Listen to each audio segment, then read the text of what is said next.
Amen. Guten Morgen miteinander. Guten Morgen. Hey, ich habe mich gefreut auf den heutigen Morgen. Ich darf mit euch in unsere Serie, in den dritten Teil vom 1. Petrusbrief drinnen zu gehen, drinnen zu starten, also der dritte Teil. Die letzten zwei Sündigen hat schon der Joni und der Matt Gremlich über den 1. Petrusbrief geredet. Wir sind so Kapitel durchgegangen und haben angeschaut, was hat der Petrus dazumal den ersten Christen gesagt und was heisst das heute für uns. Bevor ich aber in den dritten Teil starte, möchte ich euch noch sagen, wir haben so einen coolen Bibelleseplan. Und da hinten sind all die Stellen aufgeschrieben, jeweils, wo wir am Sonntag darüber predigt haben. Und ich möchte euch ermutigen, so einen mitzunehmen. Ihr findet den auch online, auch wenn ihr den überhaupt noch nicht gebraucht habt. Aber ich persönlich erlebe es immer wieder. Hey, wenn ich in die Bibel gehe, die Bibel, das Wort, hey, die hat Kraft und der Heilige Geist redet zu mir. Und ich wünsche mir das so für jeden Einzelnen von euch, dass ihr einfach wirklich die Kraft immer wieder spüren und hören, wie der Heilige Geist zu dir persönlich redet. Hey, zum Start möchte ich gerade kurz einen Rückblick machen. Und vor 2 Wochen, wie gesagt, ist die Joni in den 1. Petrusbrief gestartet. Und das Thema war Hoffnungsträger. Wir haben zusammen angeschaut, was für eine Hoffnung, dass wir durch Jesus Christus haben. Die Hoffnung ist so die Grundlage für unseren Glauben. Es ist eine Hoffnung, die uns eine gute Zukunft gibt. Es ist eine Hoffnung, die uns prägt, aber die auch Menschen um uns herum prägt. Und die Hoffnung, die treibt uns an. Das ist unglaublich, so eine kraftvolle Message. Und dann, letzte Woche, haben wir den Matt Gremlich hier zu Gast gehabt, aus Winterthur, und er hat über Erwählte geredet. Und wie wir die Hoffnung tragen, wie wir die Hoffnung haben, sind wir Erwählte. Und er hat so das Wort gebraucht, Heilige. Und er hat erklärt, wenn wir erwählt sind, dann wird Gott uns immer mehr heiligen. Das bedeutet, er wird uns immer mehr verändern, er wird uns schleifen, er will, dass wir zum Wachsen und zum Aufblühen kommen. Und das können wir besonders gut, wenn wir uns so eingliedern in eine verbindliche Gemeinschaft, so den Stein von der Kirche für Gottes Haus aufbauen, unseren Teil reingeben. Und ich finde es begeisternd, die Joni hat so gut gesagt, hey, die Hoffnung ist unsere Grundlage. Und wenn wir die Hoffnung haben, dann sind wir erwählt. Und wenn wir erwählt sind, dann sind wir automatisch so im Spotlight, im Licht, oder? Wir stechen raus. Und die anderen nehmen das wahr. Und durch das sind wir automatisch anders. Und durch das werden wir zu Fremden. Und das ist das Thema, so der Übertitel vom heutigen Morgen, wo ich darüber reden, Fremde. Und in diesem Thema geht es um dich und es geht um mich. Ich weiss noch genau, wie wenn es gestern gewesen wäre. Etwa vor gut 10 Jahren bin ich ins Flugzeug eingestiegen und habe einen weiten Weg auf mich genommen und bin auf Australien geflogen. Ich bin vielleicht ein bisschen naiv gewesen, bin mal dort hingegangen und ich habe sehr schnell gemerkt, dass ich auf eine Art und Weise fremd bin, dass ich dort nur Gast bin.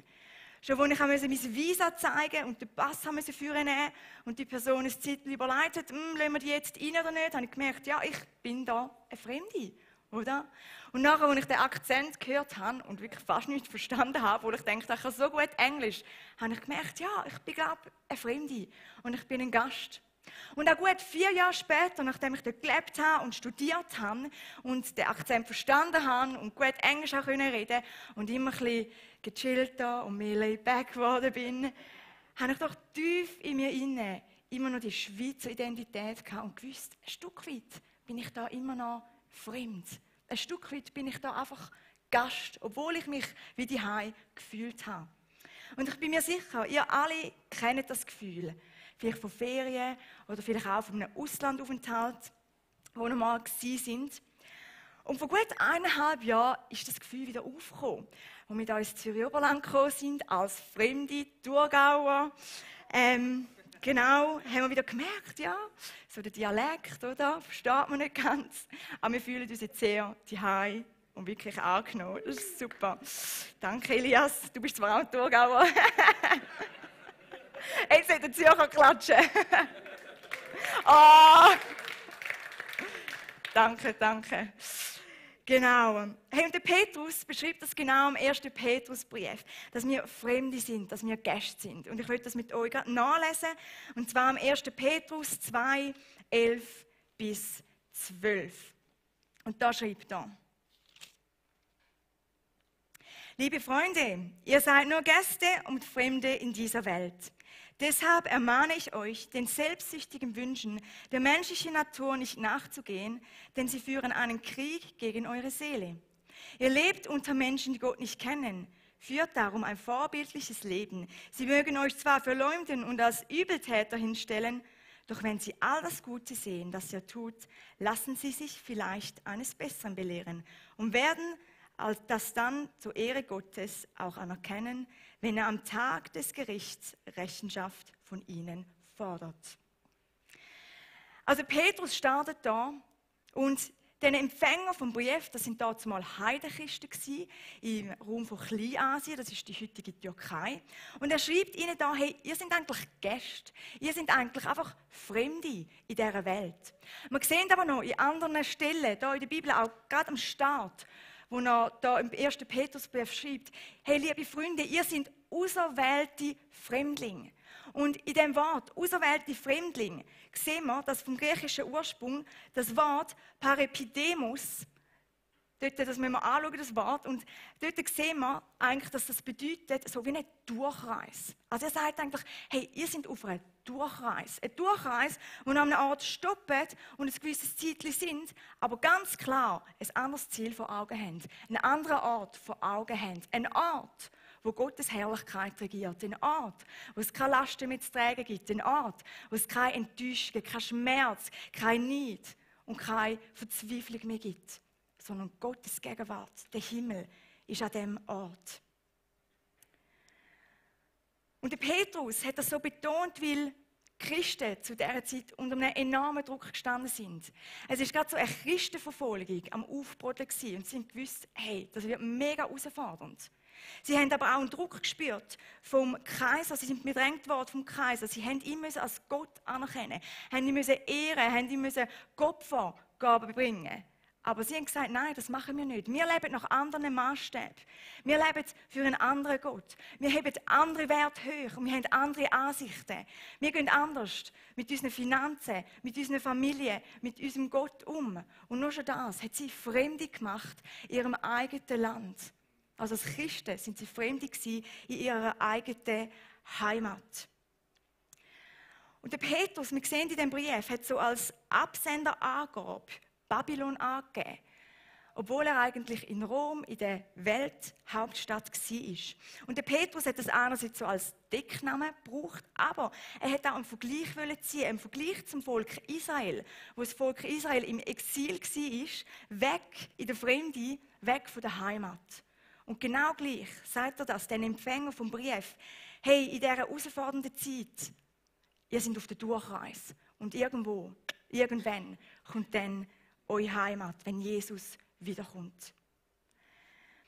Ich glaube auch, dass er das geschrieben hat, weil die ersten Christen in der Gefahr waren, so sich auf die Heimat, auf den Himmel, wo mal eines Tages kommt, zu konzentrieren, dass sie gar nicht mehr richtig im Hier und Jetzt sind. Dass sie ihr Jetzt eigentlich ein Stück weit vernachlässigt haben. Und in dieser Bedrohung und in diesem Druck nur noch vorgeschaut haben, hey, wann kommt Jesus wieder? Und ein Stück weit kennen wir das, vielleicht von Kirchen, von früher noch.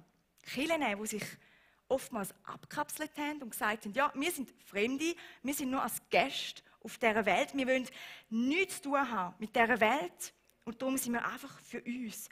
Und wir fokussieren und wir richten uns nur auf Jesus und sein Wiederkommen aus.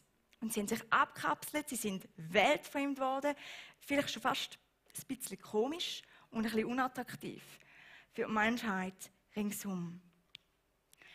Und ich habe mir überlegt, wie ist denn das heute, so um 2018, wo man eigentlich da lesen, dass sie fast auf die eine Seite kippen und so weltfremd werden und sich zurückziehen.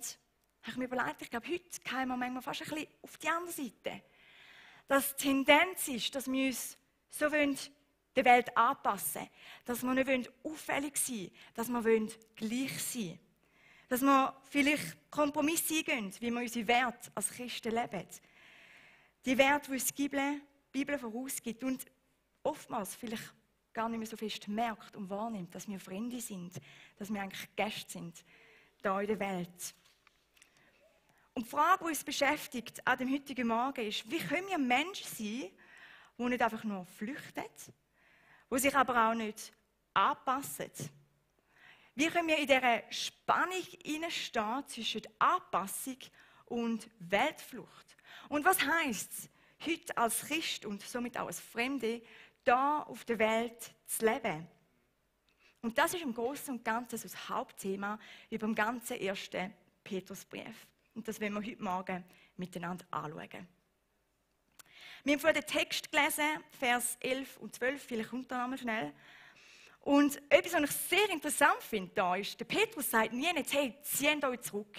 Zieht euch zurück, sind für euch allein. Nein, sondern er fordert uns auf und sagt, hey, sind vorbildlich, haben einen vorbildlichen Lebensstil, sind ein Zeugnis für die Welt, wo du dich drinnen befindest. Und ein vorbildlicher Lebensstil, das fordert uns automatisch auf, seinen Wert, den Wert von Jesus, den Wert von der Bibel, treu zu bleiben und die hochzuheben. Auch wenn wir als Lügner angeschaut werden, als wenn wir schlecht angeschaut werden, vielleicht keinen Applaus bekommen, sondern hey, bleib diesen Wert treu. Das ist das, was uns der Petrus zuruft. Aber er sagt auch im Vers 11, dass es so eine Herausforderung gibt. Deshalb ermahne ich euch, den selbstsüchtigen Wünschen der menschlichen Natur nicht nachzugeben, denn sie führen einen Krieg gegen eure Seele. Und er beschreibt so den Krieg. Und ich glaube, den Krieg, den kennen wir alle, den kenne ich so gut. Der Krieg zwischen meinen selbstsüchtigen Wünschen und eigentlich dem Wert von Jesus. Und der Lebensstil, den er uns vorlebt. Weil in unseren selbstsüchtigen menschlichen Begierden geht es darum, was ich will, was mir gut tut, wo ich gerade Lust drauf habe, was ich in dem Moment will, was mir dient. Sehr egoistisch. Das lebt uns die Welt vor. Und dort finden wir das auch. Aber der Petrus ermahnt uns und sagt, hey, nein, lebe einen vorbildlichen Lebensstil. Heb den Wert von Jesus an. Und so wirst du ein Zeugnis in der Welt werden. Und Menschen werden es vornehmen, früher oder später. Und die Frage, die da auftaucht, ist, hey, wie einfach strecke ich mich nach dem aus, was einfach nur mir dient? Und wie fest strecke ich mich nach Jesus aus und nach seinen Wert? Mit was identifiziere ich mich? Mit was identifizierst du dich? Mit dem, was die Welt sagt, was die Menschen über dich denken? Oder über das, was Jesus über dich sagt und mit seinen Werten? Und es ist ein guter Punkt, um mal ehrlich zu fragen, hey, wo lebe ich die Werte der Bibel? In meiner Partnerschaft, in meiner Ehe, in der Sexualität, aber auch im Geschäft, wenn es um Steuern geht, um Finanzen, im Kleinen. Und ich möchte euch heute Morgen ermutigen, mal mit Gott darüber zu reden und den Heiligen Geist zu fragen, hey, wo lebe ich die Werte? Was tut mir gut und was tut mir weniger gut? Und ich glaube, er wird ehrlich antworten. Wie gesagt, als Christen sind wir heute genau gleich noch Fremde oder Gäste da auf dieser Welt. Und wir werden aufgefordert, die Werte klar auszuleben. Aber wenn wir die Werte klar ausleben, dann sollen wir auch nicht den Umkehrschluss machen und andere Gruppen und andere Religionen verurteilen und sagen, die machen es falsch und die nerven mich oder probieren etwas aufzudrücken. Hauptsache, sie glauben es. Sondern nein, der fremde Leben bedeutet, einen vorbildlichen Lebensstil zu leben, damit Menschen neugierig werden, damit Menschen Fragen stellen und mehr wissen wollen, damit wir Rede und Antwort geben. Es bedeutet nicht, dass wir flüchten aus der Welt, sondern wir können sie prägen mit unseren Werten und wir machen durch das einen positiven Unterschied. Und das ist genau das, was wir hier in der GVC Zürich-Oberland machen, oder? Wir haben ganz klar unsere Werte, die wir in der Bibel sehen, die wir hochheben, wo wir dafür stehen, wo wir sagen, hey, nach dem wollen wir uns ausrichten, nach dem wollen wir leben. Wir haben die königliche Gotteskultur, wo wir uns danach sehnen und wo wir da untereinander ausleben wollen. Aber gleichzeitig sind wir offen, wir schotten uns nicht ab. Wir gehen an einen richten und sagen, die Kirche macht es falsch oder die müssen es noch ein bisschen so machen. Also wir sind offen. Und wir wünschen uns, dass Menschen neugierig werden. Und das werden sie auch. Dass wir attraktiv sein, ansprechend sein, verständlich sein und nicht weltfremd oder komisch. Weil es liegt eine Kraft in so einem Lebensstil, in einer Kirche, aber auch in deinem persönlichen Leben. Es wirft Fragen auf und es hat so ein Potenzial, dass Menschen angesteckt werden und mehr wissen wollen.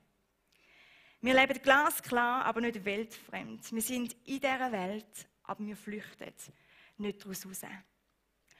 Ich möchte jetzt euch mitnehmen, und zwar in so 3 Bereiche, wo der Petrus anspricht. So 3 Bereiche, wo er sagt, hey, was heisst es, in diesen Bereichen ein vorbildliches Leben zu führen? Und etwas, was wir dort in diesen Bereichen immer wieder sehen, ist, dass der Petrus nie so zu einer Revolution aufruft gegen die Welt, sondern nein, er sagt immer und ermutigt uns unterzuordnen und vorbildlich zu leben.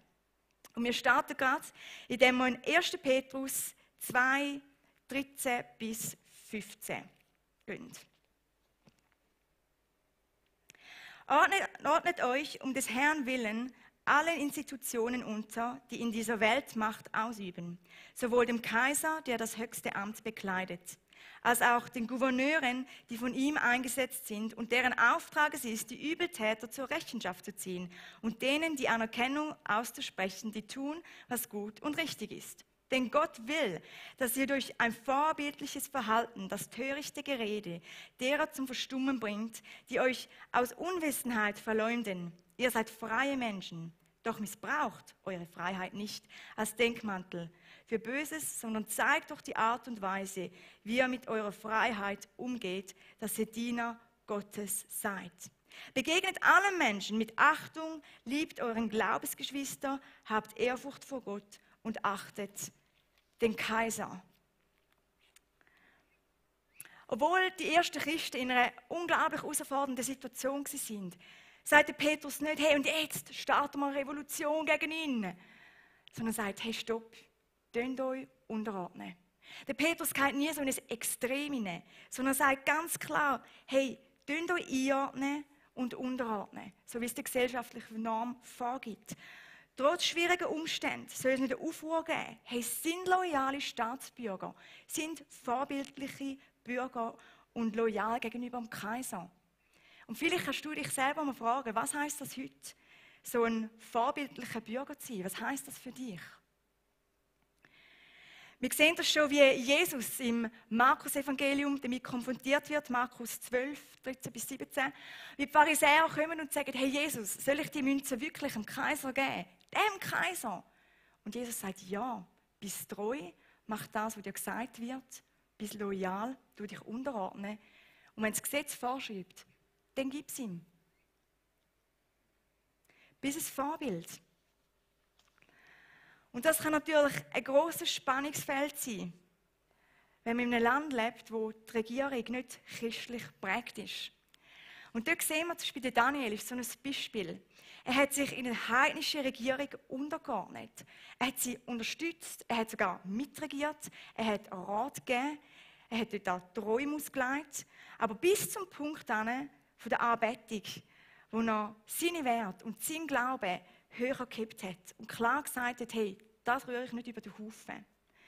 Und ich glaube, gerade im Ausland, oder, gibt es Länder, die mit schwierigen Situationen zu kämpfen haben. In Kriegsgebieten oder auch die ganze Flüchtlingsgeschichte. Und ich persönlich glaube, in so einer Situation ist jeder Person eigentlich freigestellt, zum Vorgehen zu kommen und ihn zu fragen, hey, was ist richtig da innen? Und Gott zu fragen und auf den Heiligen Geist zu schauen, wo mache ich das mit und wo nicht. Und wir in der Schweiz mit das riesige Privileg, wir haben eine gute Regierung, auch wenn wir vielleicht nicht alle so mögen zu Bern, oder? Aber wir haben eine Religionsfreiheit. Und ich glaube, unser Job ist es, für die Regierung zu beten, einzustehen im Gebet und loyal zu sein und uns unterzuordnen, so wie es uns der Petrus zuruft. Und damit einen Unterschied zu machen. Wir gehen zum zweiten Punkt, wo der Petrus anspricht, und das betrifft Ehefrauen und auch die Ehemänner. Er sagt schon, Im 1. Petrus 3, 1 bis 4 steht, nun zu euch Frauen, ordnet euch euren Männern unter. Tut es auch dann, wenn sie nicht bereit sind, auf Gottes Wort zu hören, denn vielleicht werden gerade sie durch euer Verhalten auch ohne Wort für Christus gewonnen, wenn sie sehen, dass euer Leben von der Ehrfurcht von Gott bestimmt wird und seine Heiligkeit widerspiegelt. Das erste Wort, das uns gerade so entgegenkommt, ist unterordnen. Und ich weiss nicht, wie es dir geht, wenn du das hörst. Vielleicht tut sich da gerade etwas im Bauch und vielleicht hast du das Bild von Mann und Frau unterordnen. Und da möchte ich ein bisschen dazu ausholen. Und zwar müssen wir immer den Kontext anschauen, die damalige Situation und natürlich auch die Kultur, wo sie drinnen gestanden sind. Und zur damaligen Zeit war es ganz klar, die Frauen haben nie die gleichen Rechte gehabt wie die Männer.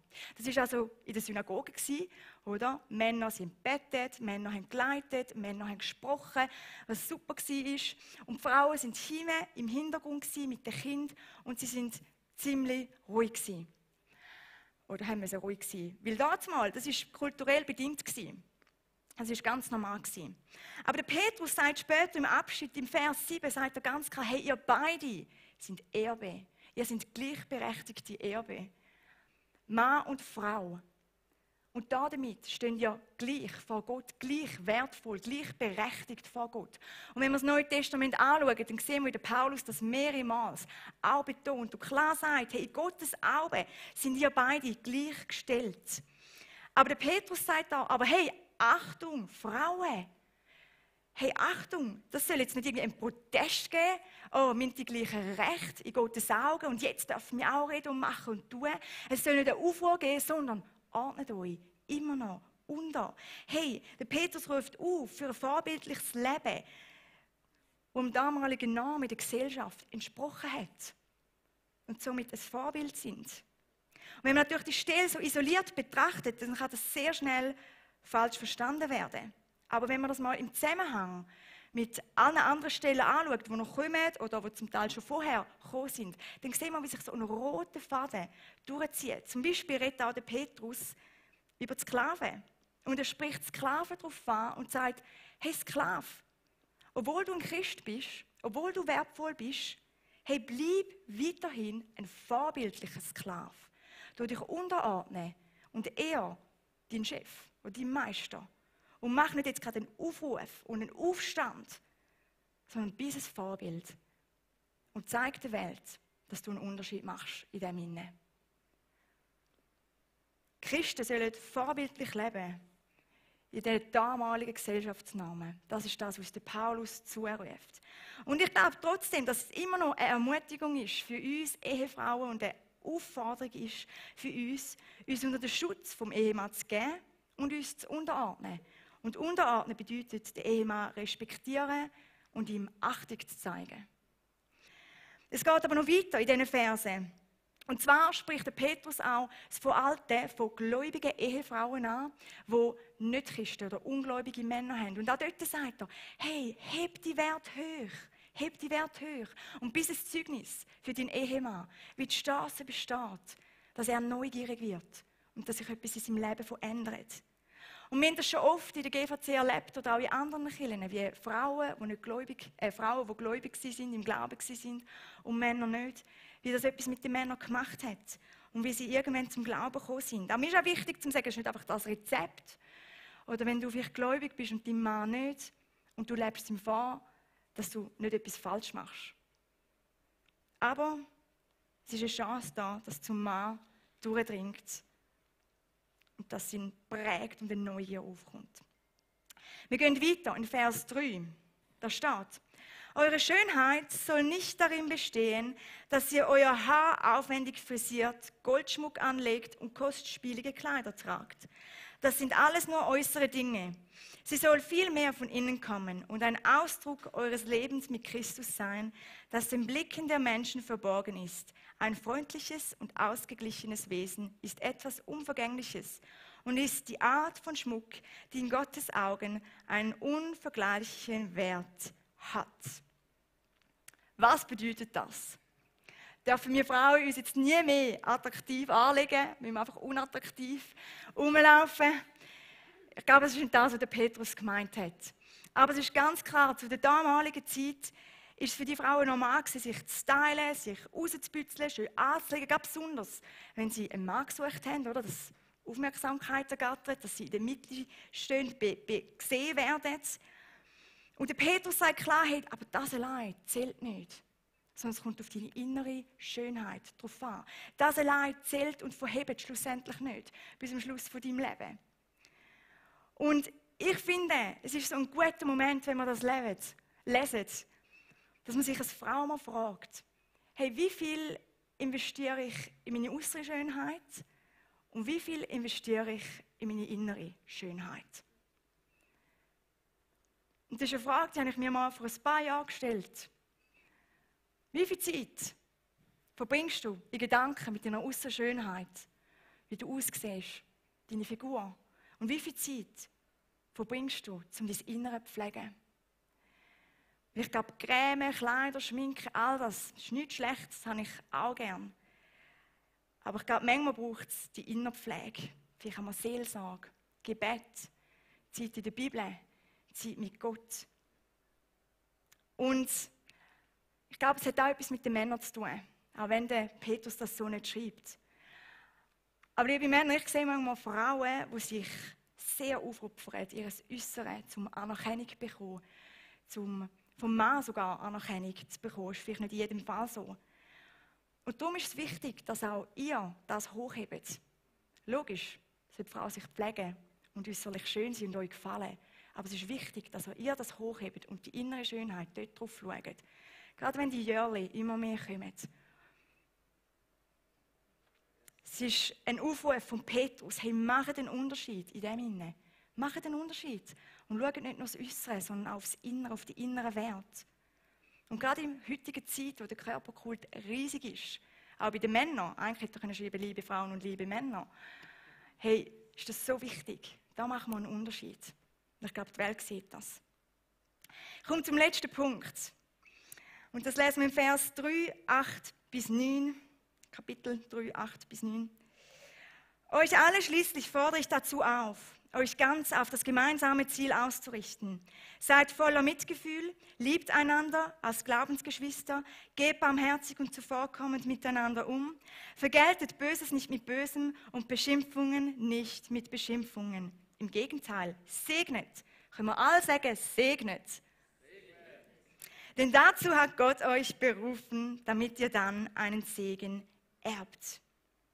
Also Petrus braucht so das Wort und schließlich, und was er damit sagt, hey, nebst Respekt, nebst Unterordnung, Einordnung, jetzt kommt noch das Tüpfchen. Und das ist wichtig. Er setzt noch einen drauf und er fordert die Gläubigen auf, um einen bestimmten Lebensstil zu leben und kultivieren, zum mitfühlsam sein, zum Nächstenliebe ausüben, zum Barmherzigkeit ausüben, zum zuvorkommend sein. Und dann geht er noch weiter und er setzt noch mal einen drauf und er sagt, hey, vergeltet Böses nicht mit Bösem, sondern segnet. Und Gott hat uns dazu berufen. Und wenn man das so liest, wow, was für eine Aufforderung. Was für eine Aufforderung. Da denke ich so, das ist eine mega Aufforderung. Was für ein Lebensstil haben, der uns auffordert zum Leben. Weil unsere menschliche Natur ist ganz normal, dass man Böses mit Bösem vergeltet, oder? Der gibt mir eins, ich schlage zurück. Aber was ich liebe, ist, dass wir Jesus haben als Vorbild. Und er ist nicht nur das Vorbild, sondern er befähigt uns. Er stärkt uns.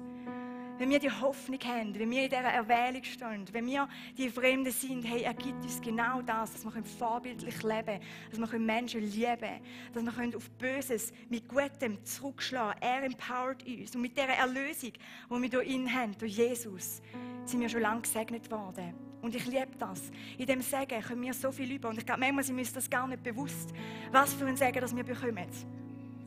Aber durch das Segen haben wir immer genug zum Weitergeben und andere segnen, auch wenn wir nichts zurückbekommen. Ein Segen sein für andere Menschen, damit sie neugierig werden und merken, wow, da ist etwas anderes. Ich habe gerade diese Woche mit meiner Mutter telefoniert. Ich finde es gerade so ein gutes Beispiel. Und sie hat mir erzählt, hey Steffi, die eine Nachbarin, die wir haben, die haben wir jetzt seit einem guten Jahr. Und immer wenn ich die gesehen habe, ist die an mir vorbeigelaufen, hat weggeschaut, hat ihr nicht Hoi gesagt, sie nicht begrüßt. Zum Teil, wenn meine Mutter auf der einen Strassenseite gelaufen ist und sie ist ihr entgegengekommen, ist sie auf die andere Strassenseite. Sie hat sich total abgeschottet und war sehr, sehr unfreundlich gewesen. Und meine Mutter hat gesagt, hey, weißt du, die Frau fange ich an zu segnen. Sie hat sie angefangen zu segnen, jeden Abend zusammen mit meinem Vater. Und letzte Woche läuft die Frau vorbei, meine Mutter ist gerade im Garten, und die Frau läuft vorbei und sagt, oh, haben Sie da Zugetti zum Verkaufen? Und sie sagt, nein, also, was? Und sie läuft weg, die Frau, sie war perplex, meine Mutter, sie kommt zurück und in dieser Zeit hat meine Mom Zugetti gepflückt und ganz viele Tomaten und sonst noch Erdbeeren und hat ihr gesagt, schau sie, ich schenke Ihnen das. Sie wollte ein Segen sein. Und die Frau war so perplex und sie sind ins tiefste Gespräch gekommen. Und sie hat erzählt von ihrem Herz, wie es ihr geht. Sie hat aufgemacht und logisch, sie hat gefragt, wieso sind sie so nett zu mir? Und das ist ein kleines Beispiel. Es gibt natürlich noch viel Böses oder bösere Art und Weise. Aber hey, wenn wir ein Segen sind für die Menschheit, wenn wir ein Segen sind in unserem Umfeld, klein oder gross, es macht etwas mit den Menschen. Es weckt eine Neugier aus. Es öffnet Türen, wo zugehende Türen sind. Es kommt das Licht in die Dunkelheit. Das sind die 3 Bereiche, wo der Petrus uns zuruft. Hey, lebt vorbildlich. Tönt euch unterordnen. Im Staat, Ehefrau, Ehemänner, Nächstenliebe. Und Böses mit Gutem vergelten.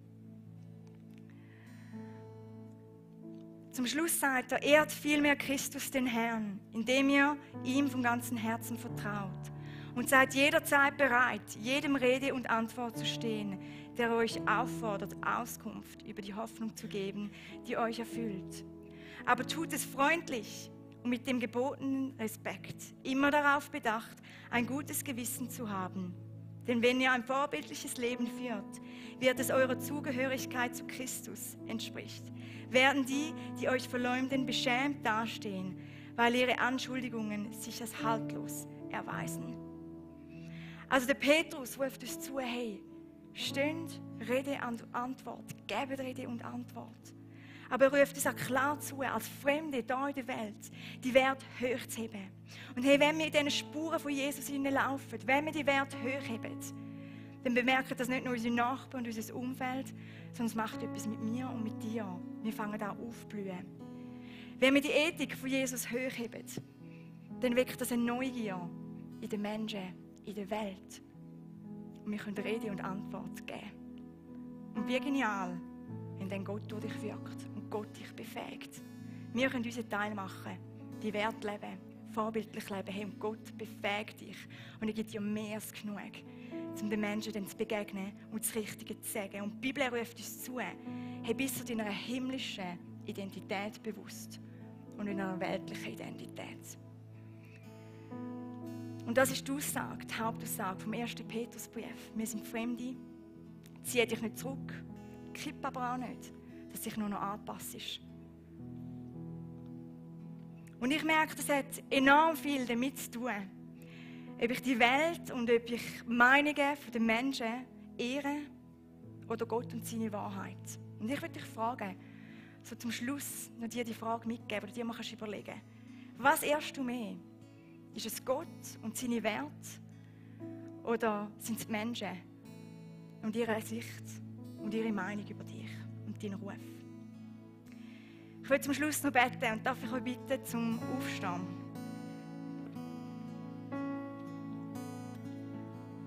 Vater im Himmel, ich will dir Danke sagen, dass du uns die Hoffnung gegeben hast, dass du uns auserwählt hast. Ich will dir Danke sagen, dass du mit uns hier auf dieser Welt bist, auch wenn wir Fremde sind, auch wenn wir Gäste sind. Und ich bitte dich, Vater im Himmel, ich bitte dich, dass du uns hilfst, vorbildlich zu leben, dort, wo wir so Mühe haben, dort, wo manchmal die menschliche Begierde, der Egoismus vielleicht überquillt. Ich bete, Herr, dass du uns einen gesunden Umgang gibst mit Finanzen, der vorbildlich ist.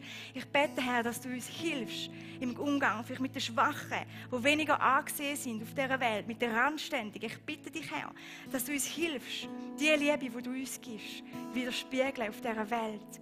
Herr, ich bete auch für die kommende Woche, dass wir wirklich einen Unterschied machen dürfen, auch wie wir Ehe leben, wie wir mit unseren Kindern umgehen. Und ich bete, Herr, dass wir da innen einfach Menschen begegnen, die so Fragen haben und die dürfen neugierig werden durch unseren Lebensstil, Herr. Ich danke dir, befähigst du uns, ich danke dir, bist du bei uns. Wir müssen das nicht alleine machen, sondern du gibst uns mehr als genug, alles, was wir brauchen, auch dort, wo wir vielleicht Schiss haben, dort, wo wir Respekt haben, dort, wo wir ausgelacht werden, dort, wo wir blöd angeschaut werden.